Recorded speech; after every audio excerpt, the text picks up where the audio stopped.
I really believe my spiritual life began with Sai Baba. And from my heart, I didn't know to call him Swami at the time, so I said Sai Baba. This is a situation beyond my control. Will you please help? I walk out of the bathroom and Aaron is delivered within 5 minutes. My wife and I would constantly swap Aaron off because he had platinum blonde hair, long. And Swami loved it, and he'd come by and ruffle his hair every day. So that was our way of getting a little of attention from Swami. So it became my turn in the interview, and Swami asked me, he said, what do you want? And he started moving his hand, and he materialized the ring, a gold ring. So Swami is very mischievous also. And he said to me, does it fit? And I examined and I said, it fits fine, Swami. And I'm thinking, I'm not going to be giving it back to you. I'm going to hang on to this. I think at this point, people need to realize that everyone's relationship with God is personal. Everyone needs to understand that no matter where they are with their relationship with God, it can be as close or as far away as you want it. If you want it close, then make it close. Make it personal. So I have a seat in my car, my right seat in my car is always empty, and that's Swami's seat. And I always feel that he's there. I was in an interview once and Swami said to this lady, your husband's having this problem in business. Business is such, but he doesn't consult me. What can I do? Make it personal. Welcome to a Souljourn special, part 2 of a 3-part series on the Powells. Part 1 was the story of Aaron Powell's lifelong closeness to holy man Sri Sathya Sai Baba. Part 2, Aaron's father, Cosby Powell, a filmmaker recording Sai Baba on video in the 1970s, a rarity back then. And following part 2, coming up in part 3, some of Cosby Powell's best videos, produced in 1982 and beyond. You are the Lord of my heart and my soul. You are the Lord of my heart and my soul. Sai Ram, let me see you. Sai Ram, let me see you. Everywhere, let me hear you. Everywhere, let me hear you. In everyone, let me serve you. Everyone, let me serve you. Sai Ram, Sai Ram, Sai Ram. Right now, part 2, Cosby Powell. Welcome to Souljourns. This interview was recorded in Forsyth, Georgia in May 2014. One day, a flyer came across the desk about this holy man in India named Sai Baba. And it said that you could rent a film from California and return it later. And I thought, well, this will be an interesting program. So I ordered the film. And at that time, we couldn't find anyone that knew Sai Baba. There was one guy that knew of Sai Baba. And so we showed the film. I was impressed. It was Richard Bach's film. And I was impressed, but my attitude was, well, he's in India and I'm here. You know, that was a basic concept when you really look at it. God isn't limited to time and space, but I perceived that he was. And so I sent the film back, and it was really a year later, Aaron, my son, that you are interviewing or have interviewed, was being born, or my wife was pregnant at the time. And so we were going to decide on a home birth. And so we did all the preparations. Now with a home birth, there's no doctor in attendance. Yeah. By that time, I had read a book called Man of Miracles, which most everyone's familiar with. And I had been convinced somewhat of Swami's divinity through that book, because every Sunday I would read the last chapter on the avatar. And I somewhat had an affinity for Swami, even though I had never really physically seen him except in the film. And I was really only waiting for Aaron to be born and to be 2 years old so that we could go see Swami or Sai Baba. I didn't realize that people would refer to him as Swami from after you got to know him. So the moment of birth approaches. Now this is my first real physical experience of Swami's grace.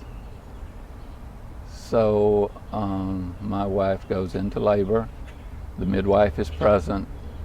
We have backup at the hospital if you need it, but the idea is not to expose the child to anything but love and peace and so forth. Well, that's a 10.5-hour delivery. So the midwife comes to me and says, I'm afraid we're going to have to go to the hospital because, you know, the weakening condition of your wife and so forth. Well, I'd always been an independent person, and I really only asked God for things that were out of my control. And I'm thinking, I really don't want to do this. So I simply go into the bathroom, and I, from my heart, said, I didn't know to call him Swami at the time, so I said, Sai Baba. This is a situation beyond my control. Will you please help? I walk out of the bathroom, and Aaron is delivered within 5 minutes. Now, you know, your mind tries to wrap itself around this, but you know, this had been a progressive thing for hours. Well, I didn't know Swami at the time, and I didn't know that he liked to repeat things. So we were happy that Aaron was born, but then there was a problem with the placenta. There was a problem there. That was not delivering. And again, the midwife comes to me and said, well, we're still going to have to go to the hospital. And I'm thinking, oh, I just hate to do this. And so again, I walk back into the bathroom and I just say, Sai Baba again. Sai Baba, I hate to be repetitious, but will you please help? I walk out of the bathroom, there's a knock on the door. I go to the door and there's a gentleman standing there, and I said, can I help? And he says, I'm a doctor. And he said, I'm new with the practice that your wife is going to, and I wanted to see what a home birth was like. Oh boy. So I explained my problem, he comes in, takes care of the problem. So again, Aaron didn't have to go to the hospital, and so it was, that was taken care of. Well, you can imagine this went a long way with me to convince me that... and I can imagine when Aaron was able to be transported to India at the age of 2, you were on your way. And we only waited long enough for him could be able to eat something, you know. Well, let's take us up to Puttaparthi. When you get there, your first time to see Baba, you don't know that much about him probably even still, and your son's with you in your arms. How was that first meeting? Well, by then I had read everything I could find on Swami, which wasn't much. This is 79. Yeah. And again, it's Christmas of 79, but back then Christmas wasn't celebrated the way it is now. Yeah. But when we arrived, Swami wasn't at Puttaparthi, he was at Whitefield. So I'm anxious to see God personally, or who I conceive to be God.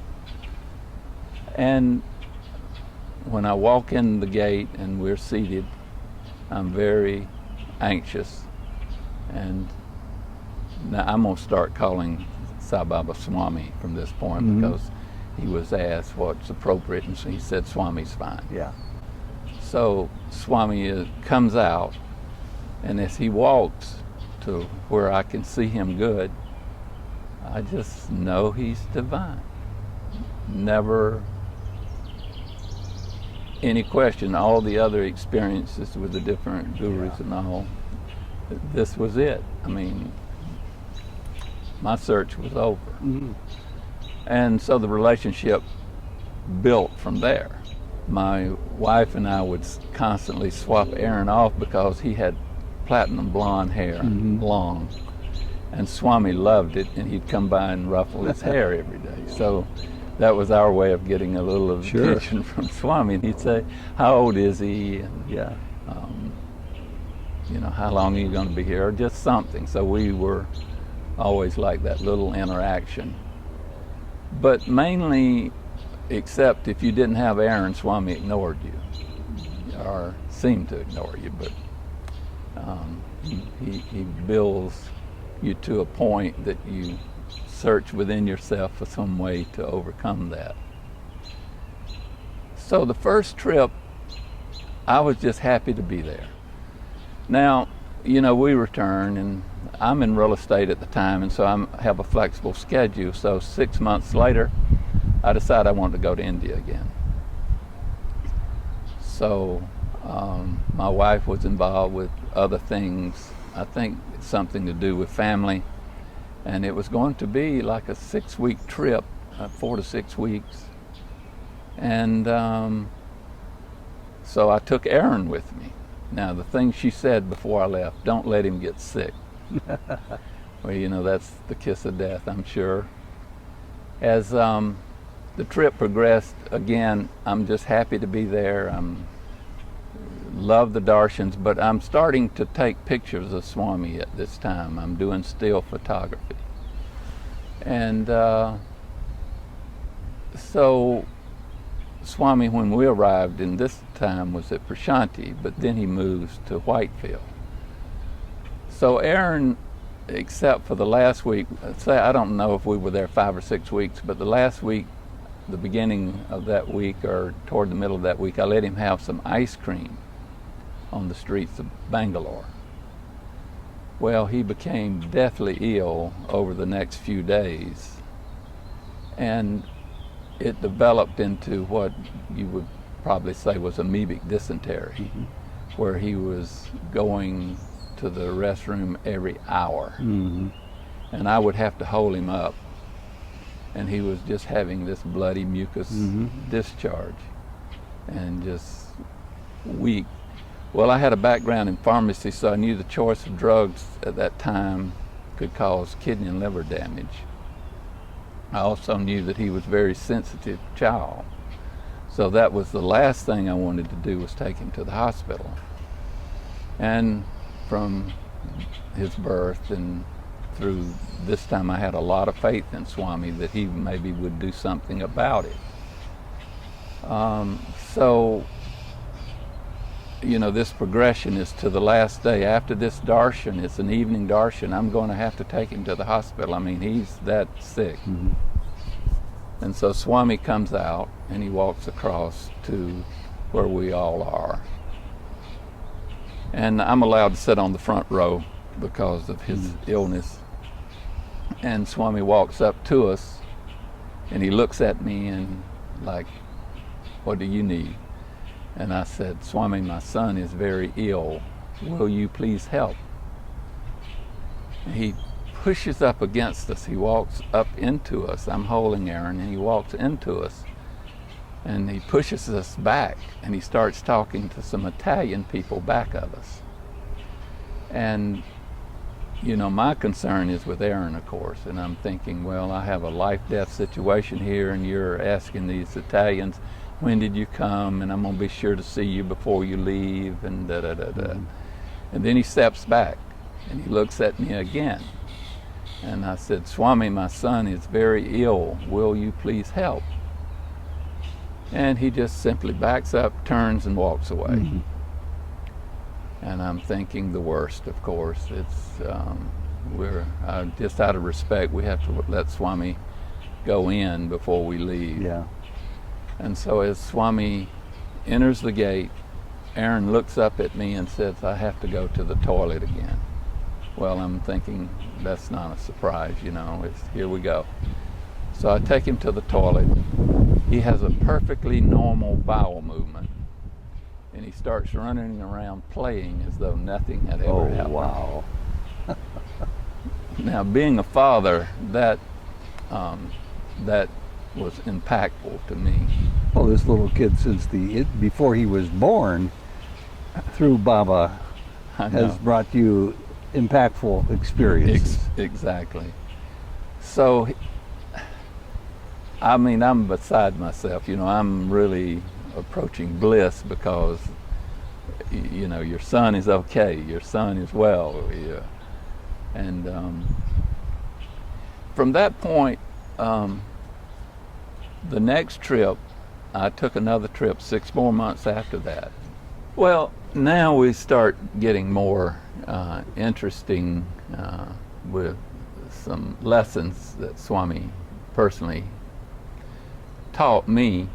And the reason I want to share these is that I think it's important that people realize everyone has a relationship with Swami. My third trip, I'm starting to want to have personal interaction with Swami. About 4.5 weeks into the trip, I would always arrive early. We were at Whitefield, and we're at 1980 now. The crowds, there were probably maybe 1,200 people there on a daily basis, so you could get a front row seat if you came early. So what Swami started doing was he would get within 4 people of me, and he would make this circle and come back into the darshan line 4 people away from me. And you know, the first time it happens, you think, well, you know, that's interesting. But then the next darshan, it happens again. And then it happens again. And you're wondering, well, you start wondering everything. You know, you know something is wrong, but you don't know what it is. So you start, though I was doing a lot of meditation and prayer, I increased the meditation and prayer. Well, now it's interesting reaction to the people around you. They pay close attention to what Swami's doing. Well, the people around me realize that if you're close to me, you're not going to get any attention from Swami. So people would leave a space between where I was sitting and the darshan line. And Swami, sure enough, he would loop that. This went on for 6 days, and it was coming to my last day. I had no real answer to this. So the last day, the last darshan, next to the last darshan, Swami comes out, and he's going to walk by me again, you know, and I'm thinking, well, Swami, at least look at me, because then I can take that back, but I'm going back to the United States after, you know, I've got 2 more darshans left, and I'm going back to the United States. And I don't want to take this back with me. So as Swami walked by, instead of looking at me, he looked down. And I'm thinking, well, you know, that really broke my heart. I was just in no man's land. And then as he walks by a few feet into my mind, as clear as ringing a bell in silence, the voice said, I looked into your heart and I was not there. So at that point, I realized I had an intellectual relationship with God. Mm-hmm. It wasn't heart to heart, which I remember reading then, install God in your hearts, see God in the hearts of all people. So that night, I didn't sleep, but for maybe 30 minutes, I meditated just seeing Swami in my heart. The next day, I come, and he comes right over to me, and he blesses me. He puts his hand on my head, and it wasn't the voice this time, but the thought came, now you have the right idea, go home and work on it. Mm. So I think that's a significant lesson, that we need to know that we need to have God in our hearts, not in our minds. Well, it's a refrain we hear over and over again on this path, and you learned it. I learned it the hard way. The hard way, yeah. But in a way, it wasn't just for me, it was whoever hears this. Because God is, he's personal with every one of us, Yeah. in whatever way. So of course, you know, my next trip, now that I think I have some answer, I'm anxious to get back. And this is when, as I said, this third trip I was really wanting an interview. Of course, there was not one. And so the fourth trip, by this time I'm starting to film Swami video in '81, and he was very gracious, and it was almost like he would make it easy. If you ever see any of the footage, he walked straight toward the camera a lot of times. Mm-hmm. He would hesitate to where I could move and get a better angle. And so this was going on. And so this trip, when I felt it was my duty to capture some of these images, because at the time there was not a lot of filming going on. There was a lot of still photography, Mm-hmm. but not a lot of video. And so I felt it was important to get this for history, if nothing else. But what was amazing is whenever I'd film for maybe a week and a half, 2 weeks, and then I would just sit down to have a normal darshan like everybody else, just to enjoy Swami. Well, that's when he would invite me in. My first interview was when I finally sat down not filming, and he invited me in for an interview. How'd that go? Well, significant. No, he, see, by that time, I had read enough books, talked to enough devotees to know that if Swami asked you what you wanted, it was to be something significant. Liberation was the correct answer. So it became my turn in the interview, and Swami asked me, he said, what do you want? And without hesitating, I said, liberation, Swami. And he said, what's that? Well, you know, if you've ever been in Swami's presence, you're good to get one question right. So I had no answer. I really did not. My mind was void. It had no answer. But similar to the experience that I spoke of previously, this time into my mind came this, which is what I repeated to Swami. Freedom from birth and death, and to always be in your glory. And this is what I repeated to Swami, and he said, yes, yes. And he started moving his hand, and he materialized the ring, a gold ring, Mm-hmm. similar to this one. Let's see it. Okay.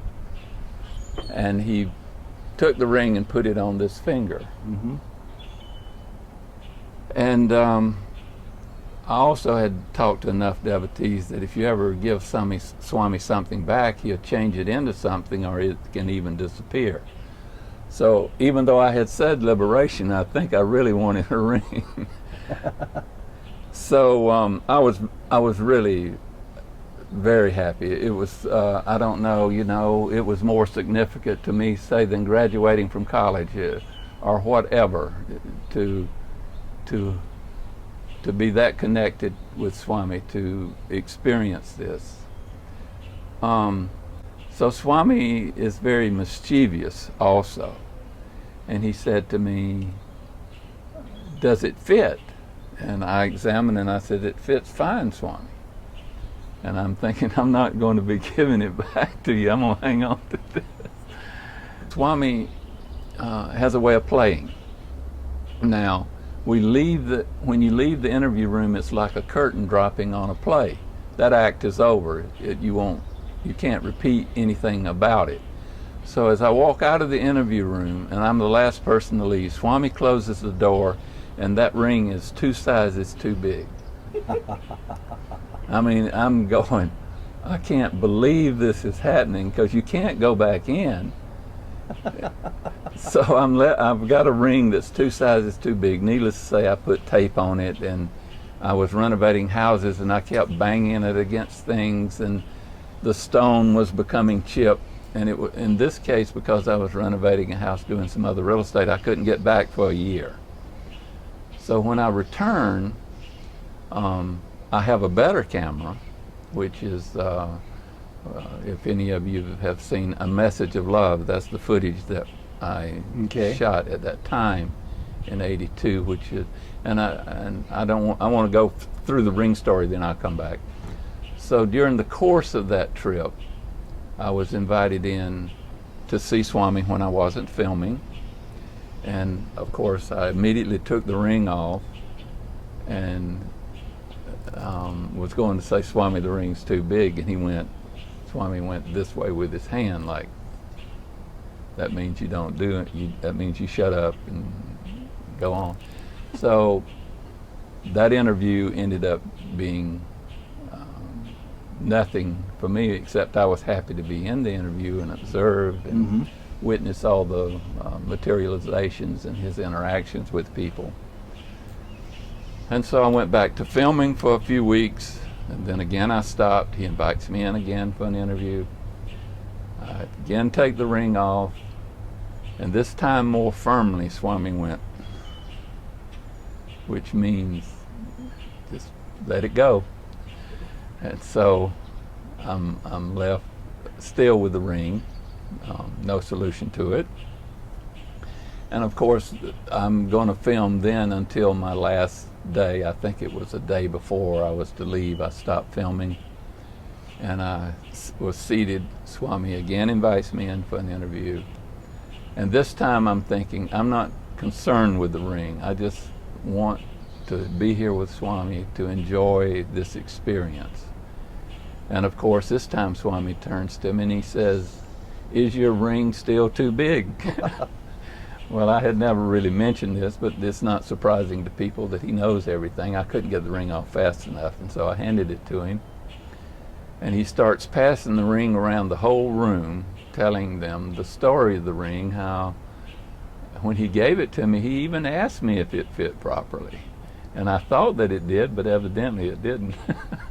And he's narrating this story of how I had banged it, and so it comes back to him, and he goes to blow on it.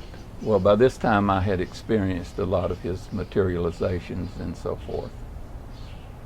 And so, being a little bit crazy, my thought said, well, Swami, since you're going to remake the ring, how about adding some gold around the stone where it won't become detached from the setting? A little crazy and a little greedy at the same time. And he blew on it, and I could see it just brighten up. It was like light just hit it. And so he made this ring, and he went and... Hold it up one more time. Okay. Go ahead. Continue. All right. And so he took the ring, and he put it on this finger here, and it wouldn't go on. And because I didn't wear jewelry, I didn't know that, I had different size ring fingers. He simply took it off and he put it on this finger. And he says, see, it fits perfectly. And so it's been on except for a few times here and there. And he did add gold around the stone. And so in that sense, I've had this ring since '82, and I've raised kids and never take it off. So it's great. An amazing ring, really. Well, you certainly did need to have your faith strengthened or your understanding expanded. What did this mean to you? Well, it was a constant connection. It's like I really believe that you don't really need a ring to be connected with Swami. I think it's a convenience, which I'm happy to have, but I think at this point people need to realize that everyone's relationship with God is personal, and that He knows every thought that you have, which I will tell another story to demonstrate that. Mm-hmm. But I think everyone needs to understand that no matter where they are with their relationship with God, it can be as close or as far away as you want it. And if you want it close, then make it close. For instance, and Jack Hislop taught me this. He said, make it personal. So I have a seat in my car, my right seat in my car is always empty, and that's Swami's seat. And I always feel that He's there. Now, that may be silly, but in a way it's not. It's making it personal. Exactly. Include Him in your life. Mm-hmm. I was in an interview once, and Swami said to this lady, your husband's having this problem in business. Business is such, but he doesn't consult me. What can I do? Interesting. That's a valuable lesson for anybody watching this. Yeah, so make it personal. God is there personally. What you think becomes what Swami thinks, or I feel Swami with his devotees are interested in what they're interested in. I think the grace that we deserve or earn flows to the families. It flows to our friends. It's not just limited to us. Swami always seemed to like to play with me on occasions. So one day when I wasn't filming, Swami comes, let me set the story up. So I'm sort of meditating, and Swami had the people at Prashanti arranged in a certain way where there were some people seated opposite you. Instead of being in a long line, there were some jagged lines. So I'm meditating, which was my policy, till he came out, and you could always tell when he came out, the energy picked up. And as I opened my eyes, I saw a ring on a man's finger across from me. And it was like a class ring with a big black stone and a diamond in the middle of it. And, I didn't really think much about it, except that was the first thing I saw when I came out of meditation. Well, Swami comes out and he invites me in for an interview. And so I go in. And as I'm in the interview, in front of me, and slightly to the side, there's this guy with that ring. And I'm thinking, now this is interesting. This man's invited in also. So of course Swami looks at the guy in the course of the interview and said, ask him to give him that ring.